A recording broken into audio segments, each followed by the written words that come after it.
인생의 가장 큰 비극이 무엇입니까? 비극. 죄인으로 사는 것입니다. 이것이 인생의 가장 큰 비극입니다. 반면에 인생의 가장 큰 행복은 무엇이냐? 의인으로 사는 겁니다. 이것은 성경의 절대적 진리예요. 죄인으로 사는 것이 가장 불쌍하고 슬프고 그리고 어려운 것, 그리고 슬픈 것. 하지만 의인으로 사는 것, 이것이 인생의 가장 큰 행복이다 하는 말씀입니다. 여기 의인에 대한 이야기는 사실 의인하면 일반적으로는 법 없이 살 수 있을 것 같은 사람, 그리고 정직하고 양심적인 사람, 이런 사람들 갖다 의인, 참 괜찮은 사람 이렇게 말합니다. 하지만 성경에서 말하는 의인이라는 개념은 죄인의 반대 개념으로서 구원받은 사람, 또 의롭게 된 사람을 의인이라고 합니다.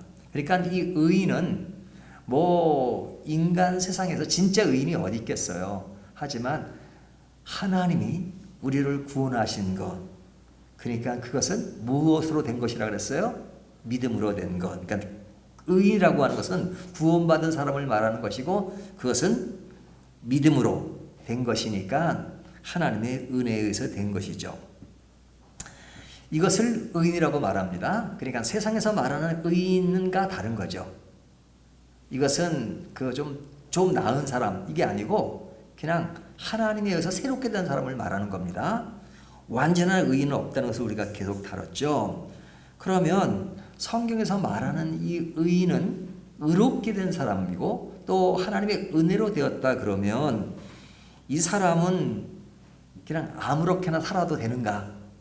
그렇죠? 세상은 괜찮은 착한 사람을 의인이라고 하는데 우리는 착한 사람이 아니라 하나님의 은혜로 된 사람이라면 그러면 착하지 않아도 그냥 괜찮은 것인가 하는 의문을 갖게 됩니다. 하지만 이제 이런 의문 자체는 사실은 어떤 극단적인 어떤 비교인데요. 자, 우리가 그리스도에 살아갈 때 다른 사람들이 그리스도인이 왜 그렇게 살아? 그러면 그 말을 듣고 우리는 의인이야 이렇게 말하면 안 되죠. 그렇죠. 나는 죄인이다. 그리고 그들이 말하는 것에 대해서 반성을 하고 살아야 되겠죠. 하지만 그 내용에 있어서는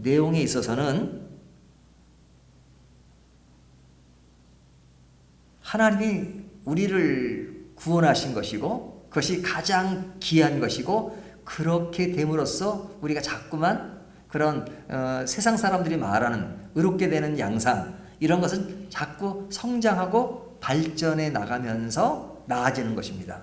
그러니까 어떤 경우는 사실은 일반 사람들보다 못한 그런 모습을 지닐 수가 있어요. 하지만 외적으로는 못하지만 나아진단 말이죠.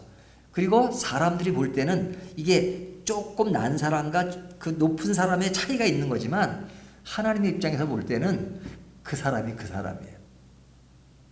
그 차이가 사람들에게는 크게 느껴지고 민감하게 느껴질지 모르지만 하나님 앞에서 죄인이라는 그런 차원에서 보면 조금 큰 죄인이나 작은 죄인이나 그게 그거란 말이죠.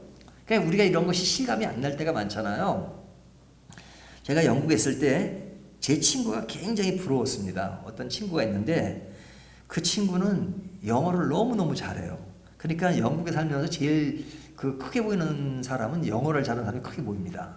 근데 이제 그 친구를 보면 같은 한국 사람인데 저 친구는 저렇게 영어를 잘하나 늘 부러워요. 늘 부러워. 그러니까 제가 볼 때는 그 차이가 굉장히 크게 느껴지는 거죠. 근데 데이비드 세일이라는 제 친구가 있었어요. 근데 그 친구가 또 그 친구의 친구기도 해요. 그러니까 두 한국 사람의 이제 가운데 이제 영국 사람이 있는데 한 번은 제가 그 데이비드 세일이라는 친구랑 같이 이야기를 하면서 나는 내 친구 누구누가 영어를 너무 잘해서 참 부러울 때가 많다. 그랬더니 그 친구가 하는 말이 그러냐고. 자기는 그 차이를 못 느끼겠대요. 내가 하는 영어나 그 친구가 하는 영어나 차이를 못 느끼겠대요. 그래서 제가 굉장히 이상했어요. 왜냐면 너무너무 크게 느껴지는 것이기 때문에. 그러니까 완벽하게 영어를 하는 사람 입장에서 보면 그 조금 잘하고 못하는 차이가 별로 안 느껴지는가 봐요. 근데 제가 반대로 실감한 적이 있었는데, 제가 이제 영어에서 공부했던 그 이본노라는 친구가 한국 선교사로 왔습니다. 근데 이제 그 선교사가 있고 또 그 선교사가 아는 하란 또 다른 선교사가 있었는데, 제가 두 사람을 다 압니다. 근데 그 이본노라는 그 친구가 한 번은 저한테 그런 얘기를 하는 거예요. 제가 옛날 영사 했던 약속 똑같이, 나는 그 내 친구 누구누구가 한국말을 너무 잘해서 나는 참 부럽다고. 근데 제가 그 말을 듣는 순간에 제가 볼 때는 그 친구나 저 친구나 한국말 차이를 못 느끼겠어요. 누가 더 잘하는지. 그러니까 제가 한국말은 잘하니까, 뭐 잘한다기보다는 그냥 불편함이 없으니까 그 입장에서 그 외국인들이 한국말 하는 수준을 보니까 그 차이를 못 느끼겠는데 그 친구들은 차이가 느끼는 거예요. 그러니까 우리가 인간 안에서는 사실은 좀 경건하게 살고 경건하지 못 사는 사람의 차이가 서로 간에는 느낄런지 모릅니다. 하지만 하나님 앞에서는 도토리 키재기란 말이죠. 그러니까 내가 누구보다 좀 거룩하게 산다 그래서 사실은 폼 잡을 건 없습니다. 약간의 차이예요. 약간의 차이예요. 모든 사람이 다 죄의 모습. 그렇죠? 그러니까 그런 속에서 내가 믿음 안에서 내 삶이 어떻게 성장해 가느냐 하는 것은 굉장히 중요하죠. 하지만 우리가 중요한 것은, 의인이라고 하는 것은 그런 어떤 정도의 차이가 아니라 하나님에 의해서 새롭게 변화된 것이다 하는 것을 굉장히 중요하게 생각해야 합니다. 자, 그런 사람을 의인이라고 하는데, 자, 의롭게 된 사람의 삶은 어떻게 달라지는가, 어떻게 변하는가 하는 것을 이제 오늘 본문이 이야기하고 있는데요. 오늘 본문 1절을 보면, 그러므로 우리가 믿음으로 의롭다 하심을 받았으니, 의인이 된 것이죠. 의인이 되었으니 우리 주 예수 그리스도로 말미암아 하나님과 화평을 누리자 그러죠. 자, 새롭게 된 사람, 의롭게 된 사람은 어떤 변화가 있어요? 하나님과 관계 회복이 이루어진 거죠. 관계 회복. 여기 보면 하나님과 화평을 누리자 그러죠. 그러니까 하나님과 화평을 누려. 그러니까 하나님과 화평을 누릴 관계가 아니었어요. 우리가 죄인일 때는 하나님과 우리 사이가 완전히 등을 졌다기보다는 인간이 등을 진 거죠. 하나님은 우리를 향해서 등을 돌리지 않습니다. 항상 다가오시고 가까이 오기를 원하세요. 근데 인간이 등을 지고 살아요. 그러니까 그 표현을 뒤에 보면 원수된 관계다 이렇게 말해요. 원수된 관계다. 인간이 그 생각한단 말이죠. 그런데 이렇게 원수된 관계를 누가? 예수 그리스도를 통해서 지금 화평을 누리는 관계가 됐단 말이죠. 그동안에는 교제가 끊어졌어요. 하나님과의 교제가 끊어졌어요. 교제가 끊어진 것은 영적으로 죽은 것이라고 하잖아요. 그런데 이제는 하나님과 화평을 누리는 것. 우리가 하나님과 원수된 사이로 살 때가 가장 인생에 불행한 것입니다. 하지만 이제는 하나님과의 관계가 화평의 관계로 서로 연계된 관계로 살아가니까 완전히 달라진 삶을 사는 거죠. 화평을 누려요.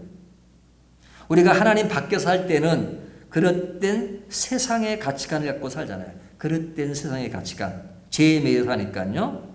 하지만 의롭게 된 사람은 이제는 누구와 화평을 누려요? 하나님과. 그러니까 모든 삶의 중심이 하나님이 되는 겁니다. 하나님이 되는 겁니다. 우리가 하나님과의 교제가 이루어지고 또 반대가 된 사람은 세상과 교제가 이루어진다는 것. 이런 것을 실감하실 때가 있습니까? 실감. 저는 요즘 그 코로나로 인해서 넷플릭스를 많이 보잖아요. 근데 넷플릭스면 그 제일 1위 그런 그 인기도가 나와 있는데요. 얼마 전에 DP라는 것이 1위였는데 요즘은 오징어 게임이라는 것이 1위입니다.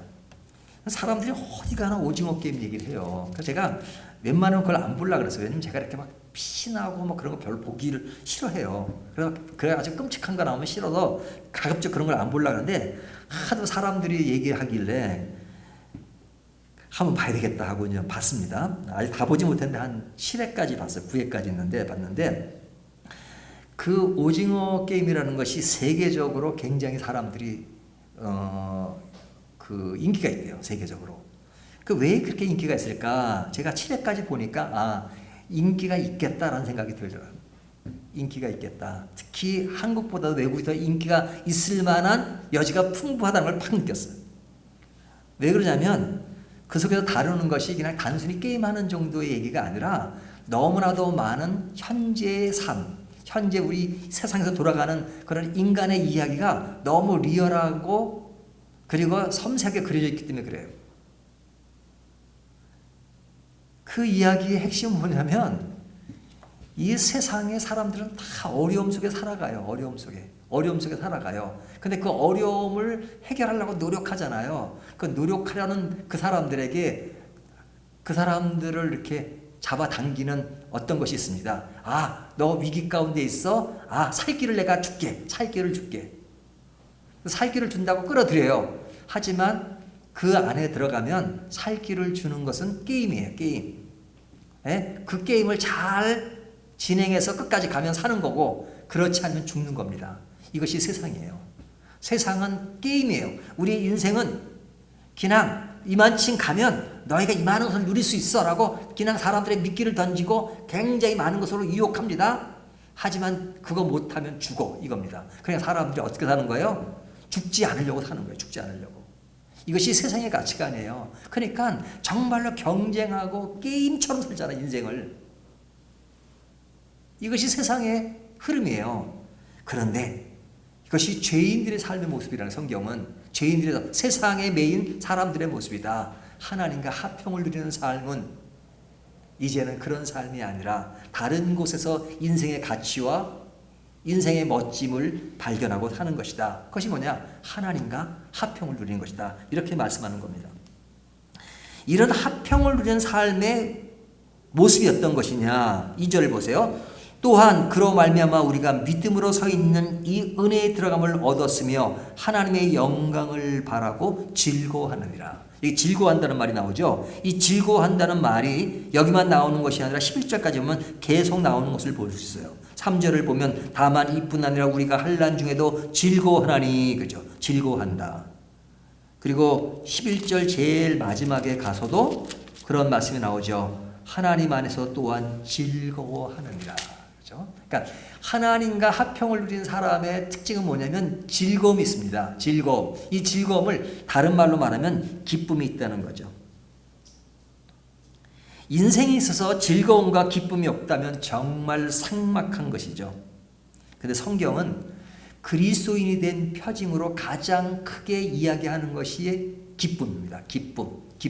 우리가 뭐 구원, 은혜 이런 것은 굉장히 큰 가치로 이야기하고 기쁨은 그냥 일반 사람들이 하는 얘기로 보지만 성경은 기쁨은 일반 사람들이 한 주제로 다루는 것이 아니에요. 굉장히 중요한 다제예요. 빌립보서를 보면 그 전체의 주제가 기뻐하랍니다. 이 기쁨이라는 것은 그리스도인이 된 삶의 가장 큰 열매예요. 열매. 그렇기 때문에 기쁨이 있느냐 없느냐가 그리스도인이냐 아니냐를 측정한다고도 과언이 아니에요. 진정한 그리스도인은 기쁨이 있어요. 기쁨이 있어요. 세상 사람들이 말하는 잠시 임시적으로 얻는 그런 아주 임시적인 그런 짜릿한 그런 것이 아니라 정말로 말로 형용할 수 없는 영원한 기쁨이 우리를 지배해요. 이것이 구원받은 사람, 의인된 사람에게 가지는 최고의 선물이에요. 그러면 그 기쁨이 어디서 오느냐? 2절 다시 보세요. 하나님의 영광을 바라고 즐거워하느니라. 하나님의 영광을 바라보면서 오는 기쁨이에요. 하나님의 영광. 왜? 앞에서 말한 것처럼 세상을 바라보는 것이 아니고 세상의 가치가 아니라 하나님의 영광을 바라보고 그 속에서 얻어지는 가치관, 그것이 기쁨으로 드러난단 말이에요. 기쁨. 근데 이 기쁨이라고 하는 것은 사람들이 착각하는 것 중에 하나가 뭐냐면 이 기쁨이라는 것은 내가 환경이 좋아져야, 내가 상황이 좋아져야 기뻐하지. 내가 상황이 좋지 않은데 어떻게 기뻐할 수 있어? 난 슬픈데. 근데 뭐 그리스도인이라고 해서 슬픔이 없나요? 하지만 그 기쁨이라고 하는 것은 우리의 삶 속에 슬프고 외롭고 고독한 것이 없어진다는 것을 말하는 것이 아니에요. 우리에게 여전히 환난이 있고 고통이 있어요. 3절 4절 보세요. 다만 이뿐 아니라 우리가 환난 중에도 즐거워하나니 이는 환난은 인내는, 인내는 연단을, 연단은 소망을 이루는 줄 알미로다. 그러니까 이것은 뭘 전제하면 우리의 인생사가 슬퍼요. 외로워요. 오징어 게임이 그 인생사가 다 이런 아주 외로움과 많은 문제들을 가지고 있다는 것을 지적하듯이 성경 자체도 우리의 인생은 그리스도인이든 그리스도인이 아니든 누구나 이 세상 살아갈 때 따르는 고통과 외로움, 슬픔 이런 것이 여전히 있어요. 우리에게 눈물이 없는 사람은 없어요. 다 눈물이 있어요.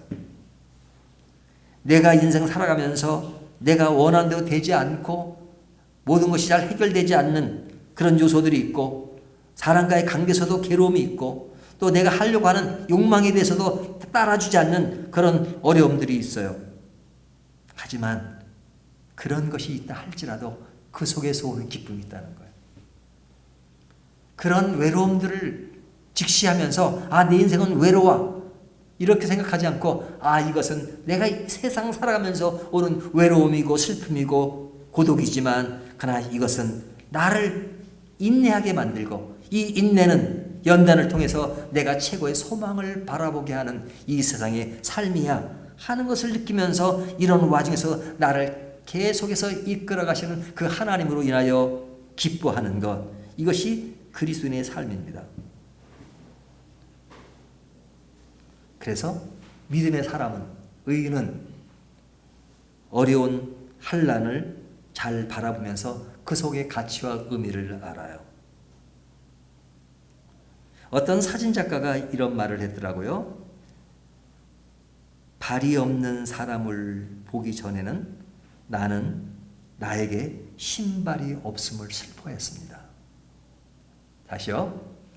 발이 없는 사람을 보기 전에는 나에게 신발이 없음을 슬퍼했습니다. 내가 신발이 없다고 슬퍼했어요. 근데 발 없는 사람을 보고 나서 내가 정말로 이 정도 가지고 슬퍼하는구나 하는 그 사진작가가 이렇게 그런 말을 하더라고요. 근데 그러면서 사진 하나를 탁 찍어 올렸어요. 그 사진이 뭐였냐면 새 사진이더라고요. 새 사진. 이 새 사진. 저도 새 사진을 여러 번 찍어 봐가지고 새 사진을 잘만 잡으면 예쁘게 참 나오거든요. 근데 그 사진이 그렇게 평범해 보여요.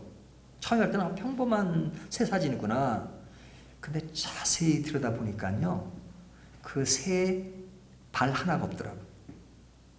새가 큰 새 쫙 날아가는데 이게 발이 한쪽은 있고 한쪽은 잘렸어요. 그러니까 잘린 발이에요. 근데 이 발이 잘려도 날아가는 데는 전혀 지장이 없나 봐요. 그냥 큰 새니까 큰 날개를 펴고 그냥 하늘로 확 나르는 그 모습. 근데 달 하나 잘린 것만 봐요. 근데 그 사진 작가가 그 사진을 찍은 거예요. 자기도 처음에는 그걸 찍을 때 몰랐대요. 새를 찍었는데 그 사진을 찍고 나서 보니까 발이 하나 잘린 새더래요. 그러면서 발이 없는 사람을 보기 전에는 나에게 신발이 없음을 슬퍼했습니다는 다른 사람이 얘기하는 것이 딱 떠오르기 시작했어요.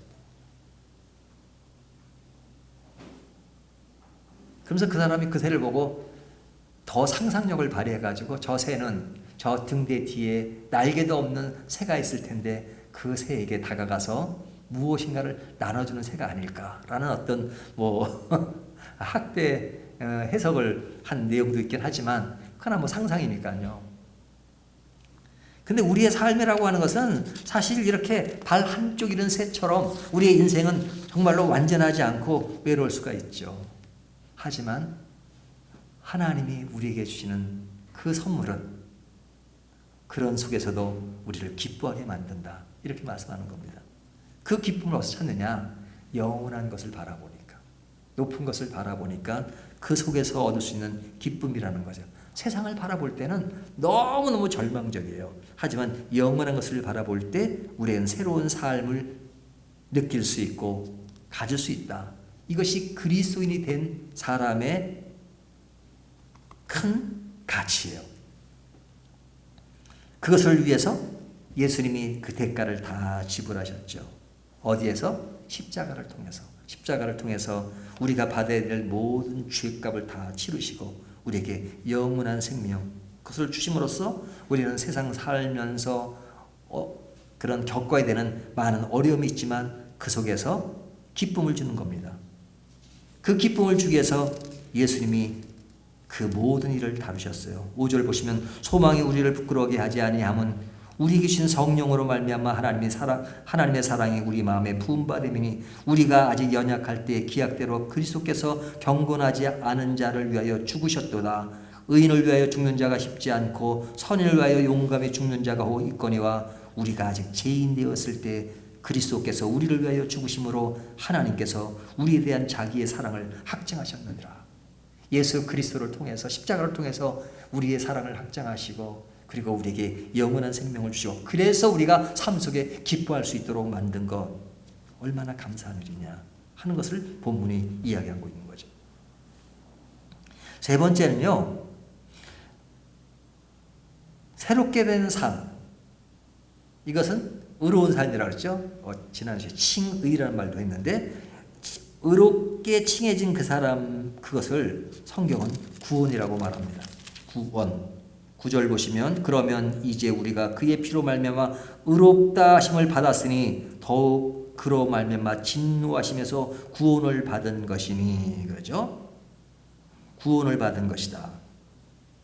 또 10절 곧 우리가 원수 되었을 때 그의 아들의 죽으심으로 말미암아 하나님과 화목하게 되었은즉 화목하게 된 자로서는 더욱 그의 살아나심으로 말미암아 구원을 받은 것이라. 그러니까 죄인이었는데 이제 하나님의 백성이 된 구원이 된 것 이것은 하나님의 진노와 심판에서 벗어난 것이죠. 하나님과 원수의 관계에서 있었던 우리가 화목관계로 돌아서고 하나님 안에서 즐거워할 수 있는 것 이것이 얼마나 큰 행복입니까? 이것이 그리스도의 특성이에요. 그리스도의 특성. 네?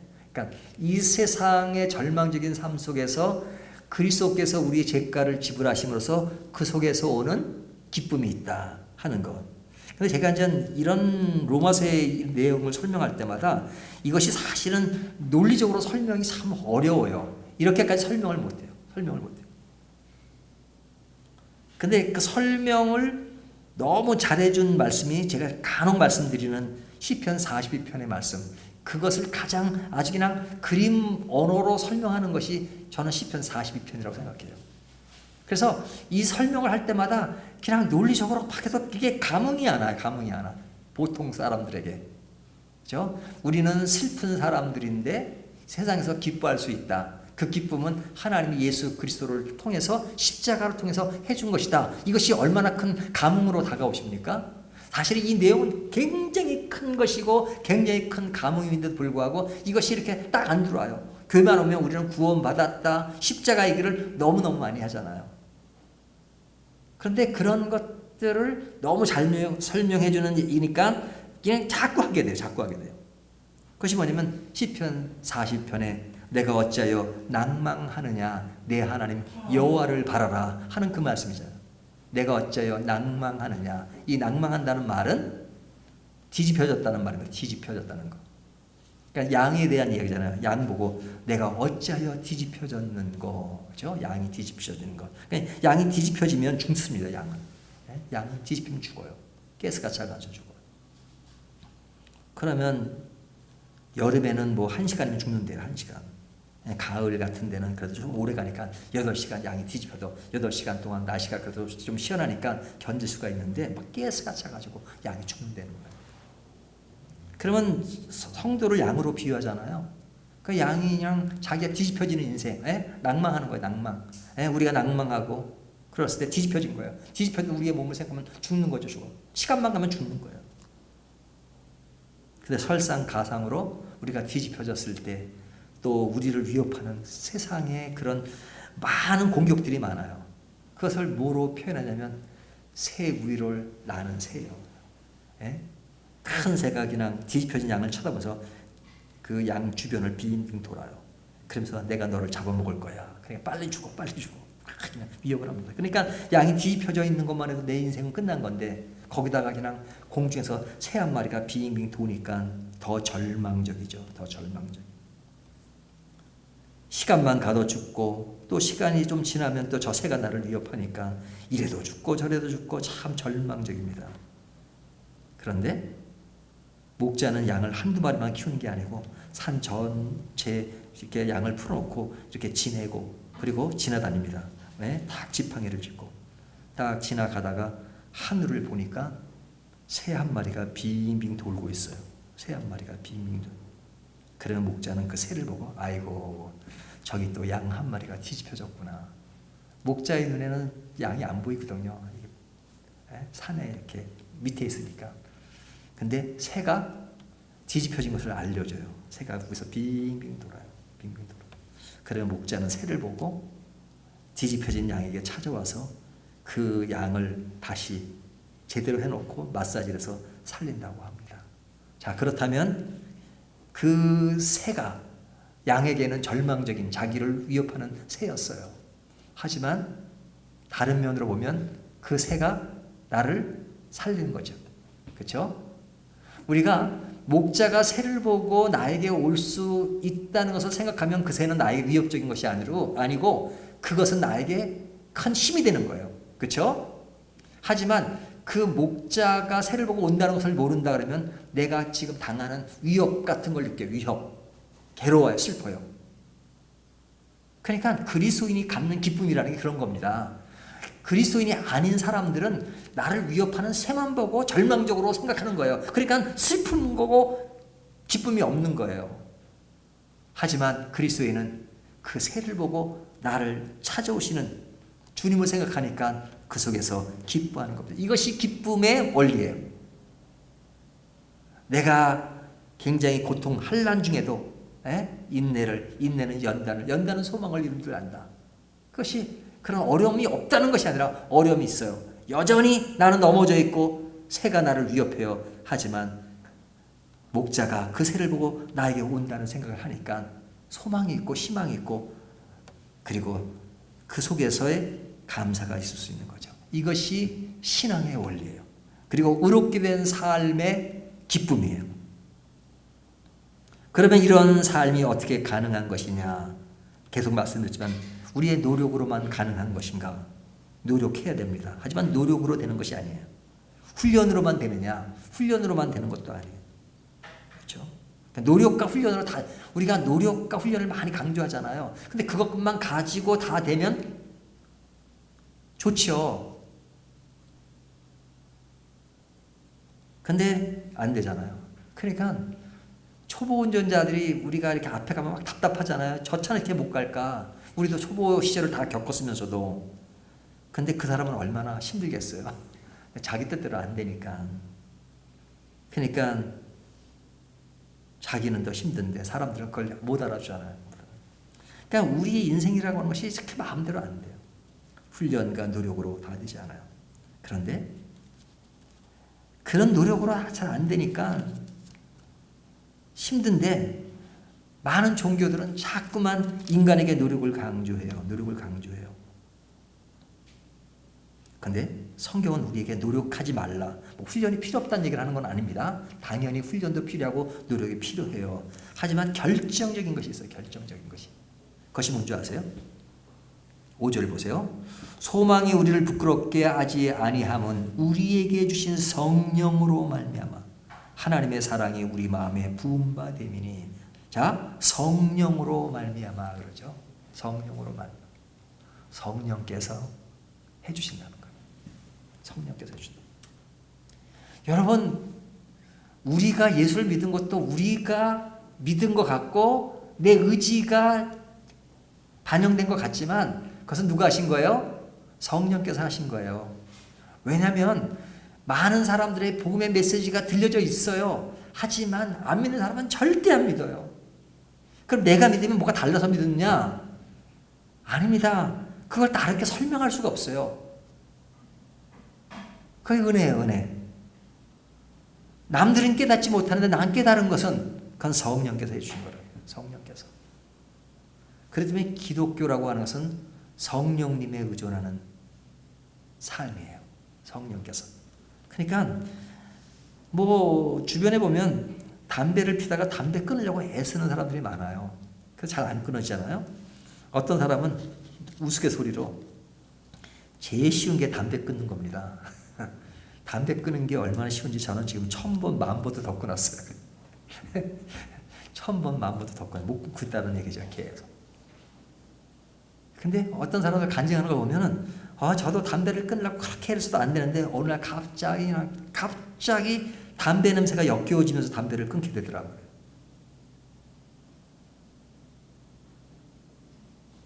내 의지로만 되는 것이 아니라 어떤 그런 내가 모르는 어떤 다른 영역에 들어가서 되는 경우가 많잖아요. 우리가 신앙적인 관점에서 볼 때 정말로 성령께서 우리를 변화시키지 않으면 우리는 할 수 없다는 것. 그래서 우리는 그 성령님이 하시는 그 디테일한 것을 알 수 없지만 그러나 하나님 난 노력으로도 안 돼요. 훈련으로 잘 안 됩니다. 하지만 내가 못하지만 성령께서 나를 새롭게 해주시잖아요. 하고 성령께 의지하는 것.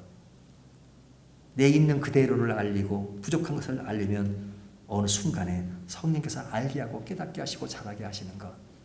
이것이 여러분 우리가 믿는 신앙의 아주 큰 매력입니다. 매력. 그렇죠? 성령님을 믿으십니까?